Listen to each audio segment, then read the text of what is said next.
The first time I discovered about RV was actually around 2019, 2020. So there was this on-chain layer one blockchain called DeSo, which is like a social media platform, but entirely running on blockchains. So they were using Arweave as their storage layer. So they were storing the posts, images, and their content on Arweave. So that's the first time I discovered about Arweave. And fast forward a couple of years later, I had this hackathon at my university, and one of the mentors over there were a part of Arweave India. So that's when I got to know about Arweave India. They were doing this hacker house.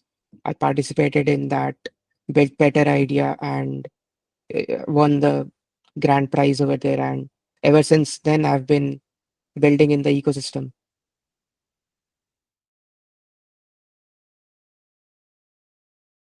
When Arweave India was conducting this hacker house, AO was not public at that time.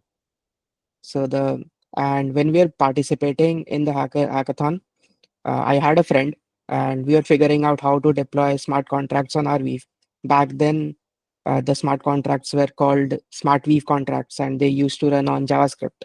So we were figuring out how to write and deploy them, and I did figure out a simple way using. There was an SDK called Arweave Kit. I found that out. It had a very simple deployment process, but one of my friends, he he was using something way more difficult process to for deployment. So I thought, why not build a simple app where people can just upload their source code and it will be automatically converted into a smart contract easily. So that's how Better Idea was born. This is a very open and uh, censorship re- censorship resistant platform for communicating between communication between communities, between people, and it's pretty much similar to Discord. You can have multiple servers, channels where people can come together, talk, have fun, do some on-chain stuff like sending tokens to each other, sending assets, and all of that sort.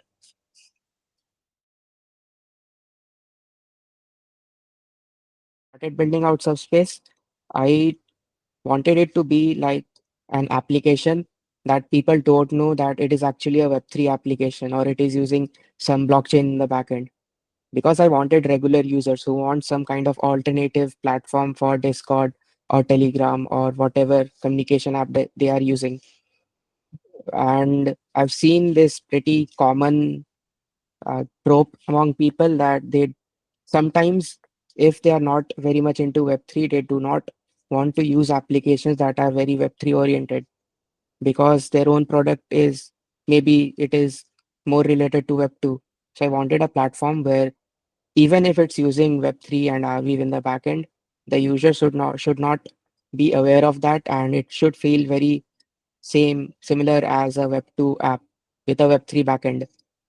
And one way of doing the very first step of doing that is actually authentication. So people could log in with Google or whatever account they want to use, and a wallet gets associated with that account, and they can start using the app right away without having to worry about wallets or seed phrases.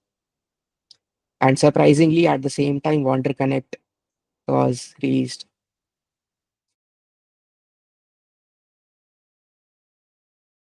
Ever since I got to know about the architecture behind AO, like how it works on sending messages to each other, exchanging messages between processes, considering that most basic, the most important thing is a message between two parties, a communication app using those messages had to be one of the things that I want to build. And it has been on my to-do list for a very long time. I even tell the participants of various hackathons that hey, you should build something like Discord on AO, but nobody actually ever did. And I had a bit of free time on my hand recently and wanted to build something, so I thought, why not this?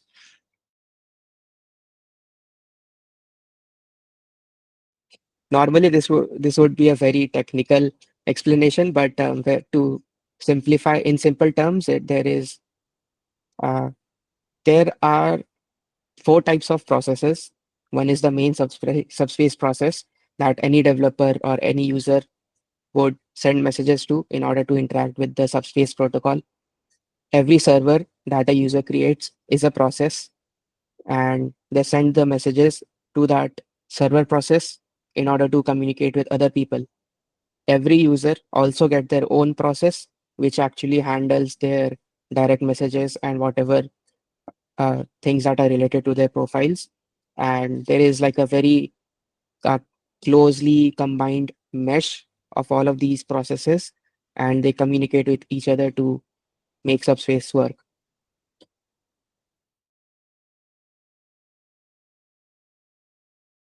In the Ethereum chain, there is this platform called Farcaster, and they actually upload really nice videos on YouTube that explains how their architecture works. While building Subspace, I actually referred to a lot of their content, and it helped me visualize more on how things can work and how it can be built in a way that is more scalable. So yeah, that Farcaster is one of the references I took. The encryption between multiple parties. So normally encryption would work in a way that when two people are talking to each other and there is no one else that wants to talk to them, both of them would have their own private keys and their own public keys. I can use the other person's public key to encrypt some data and send to them that only they would be able to read. And this works really well when there are only two people communicating with each other. But considering that servers can have thousands of people talking with each other, and the way to encrypt these messages so that they can be only read by the people who are in that server. Let's consider there are 100 people in a server and they all are talking to each other. It becomes a very difficult and computationally expensive task to encrypt the same message for each of them. For this, I have been looking into Matrix. It is another decentralized communication platforms, and they have something called an Olm and Mega Olm that they use for encryption.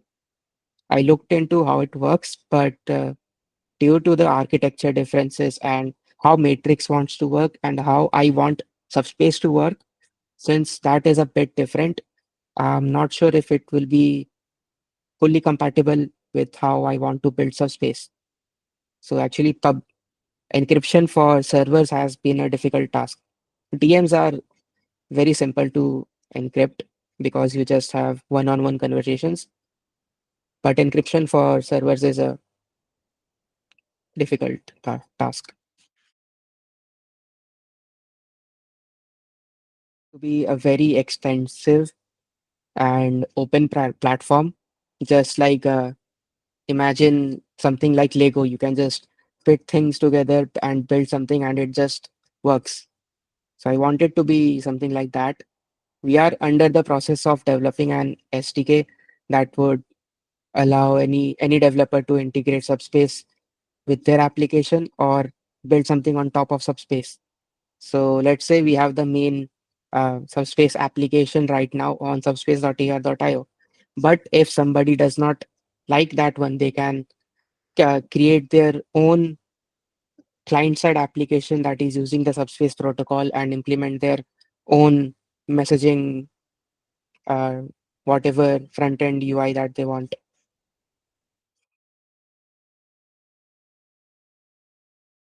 Whenever somebody first visits the Subspace application for the first time, they are greeted with this landing page, and they actually have a couple of options to connect their wallet. One is of course the Wander Connect.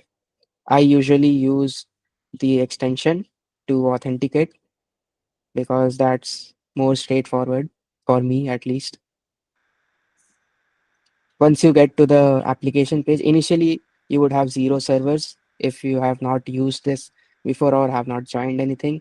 You can just edit your profiles. One of the recent features that we included is that people don't really want to keep uploading uh, assets for every profile they build. Like if you create a profile on multiple platforms, let's say Twitter, Facebook, Instagram, and you want the same profile picture, you would have to upload it individually to each of them. Maybe if the parent company is the same, for like taking example of Facebook and Instagram, since the parent company is same, they have some good relations in between applications. They can share the same profile photo, but considering the case for Subspace and the PermaWeb, since it costs a bit of AR to upload images, you can just edit your profile and import whatever you want from any other application that you might have used before. So right now it is using this PermaWeb one. This is from Bazaar actually. This is the profile photo from my Bazaar profile, and the primary logo is the one from my primary name, the primary ARNS name that I own. So I can just select any one of them and save, and it will import that profile picture that has already been uploaded on the PermaWeb and reuse that in Subspace. So you won't have to set up anything from scratch here. Next, we have you can create servers. Very simple. You just have to upload an icon and name it something. Let's say Wonder Demo. And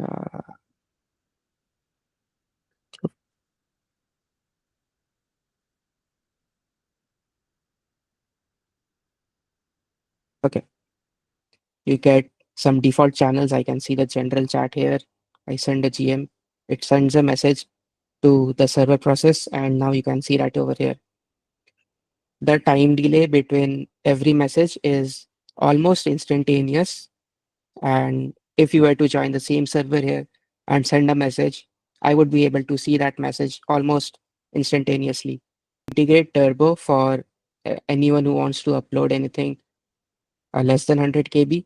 So you can just upload a file. Right now, uploads are just limited to 100 KB because that can be sponsored. But uploads that are greater than that, it actually needs either AR or some turbo credits. And when the user gets that pop-up, ki, "Hey, sign this transaction," or you don't have enough credits, it becomes a bit bad UX. So I removed that entirely and limited things to 100 KB. It also becomes a bit of a better UX when I compress whatever media that people are uploading. And one more cool thing, instead of maybe uploading a file, if you have some video that's already uploaded that you intended to share with someone, maybe it's on um, R drive or someone somewhere else, you can just paste its transaction ID over here and it will import that the data from the transaction and send that media into Subspace. Very cool. So you can see it like a playable thumbnail. Is that the case? Yeah, it can be possible. Very cool. You can set up roles, you can give permissions to people, just like Discord. There is the notification system. So I can mention other people. So if I mention the Subspace admin account, which is a different wallet that I use for testing, and if I switch my wallet to the other one, I receive a notification here that, hey, somebody has mentioned you. I also get a notification by the browser. So, and on Nice. clicking that, it just opens whatever channel that the message is in. I have a long list of to-dos in a Notion page. So yeah, the next features that I've been implementing is, of course, the direct messaging feature. Along with that, we are also setting up architecture for bots. So just like Discord, where people can create bots and automate different things, people would be able to create bots for Subspace and automate them to talk to people, maybe implement some kind of AI with them. So people can talk to bots and they would reply just like a normal user.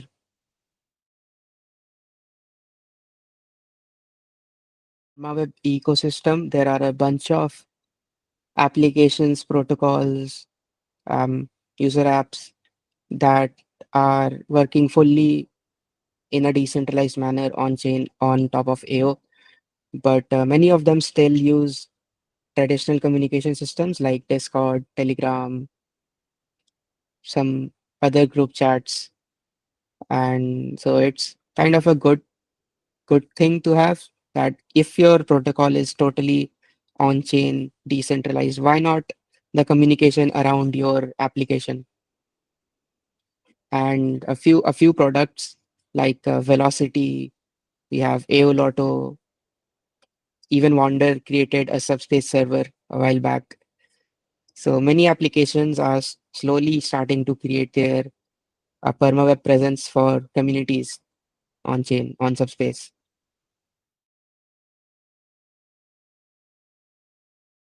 To be enjoying the app because they have a new toy to play around with. So, the Subspace server that I have been using for testing, I just do random things over there. Sometimes it breaks and things don't work, and I fix them. I sent the invite link to that server to many people. I've sent it publicly in Twitter, and people have noticed that they wanted to try out Subspace. They want to experiment with it, and the main Subspace server actually has like 90 something people right now. So yeah, the response is very positive, and I hope it will be like that in the future too. Source code is on GitHub right now. It will also be synced with protocol land to keep the source code on the permaweb. And I would be happy if people are willing to contribute to the development of Subspace. That would be pretty cool to see. We are planning a bot economy. So anyone who creates a bot, runs a bot, they could set up basically like token gated functions or premium or paid functions that people can pay them to let the bot do those premium actions on their server. But that's more targeted towards developers for the monetization of their development skills. I think this also relates with for monetization of communities, the people who run communities and maybe they are not entirely developer focused. This also ties with the encryption, public channel encryption thing I talked about. Because if they want to set up a channel for exclusively for their exclusive people and they want to token gate it, allow people to pay to join them or things like that, and a community within an community. I think that could be a monetization we can take. I mean, there are a bunch of features that can be monetized. There could be multiple sources of income for uh, the people who contribute to Subspace or the people who are using Subspace.